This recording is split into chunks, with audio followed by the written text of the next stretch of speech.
नाशिक तालुक्यातील सारूळ परिसरातील गजानन नवले यांच्या मालकीच्या स्टोन क्रशर आदेश क्रमांक 15/2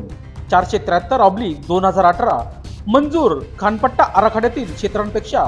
2.71 हेक्टर अधिकच्या क्षेत्रावर अनधिकृत उत्खनन केल्याची स्पष्टता सर्वे ऑफ इंडिया या राष्ट्रीय पातळीवर संस्थेद्वारे ड्रोन सर्वेक्षणात उघड झाली आहे. याच धर्तीवर जमावबंदी आयुक्तांनी देखील त्या सकारात्मकता दर्शवित महसूल मंत्री राधाकृष्ण विखे पाटील यांच्या सूचनेनुसार अहमदनगर येथील जिल्हाधिकारी कार्यालयातील अधिकाऱ्यांच्या विशेष पथकाने या परिसरात मोठ्या प्रमाणात उत्खनन झाल्याचे निरीक्षण अहमदनगरच्या विशेष पथकाने नोंदवले होते.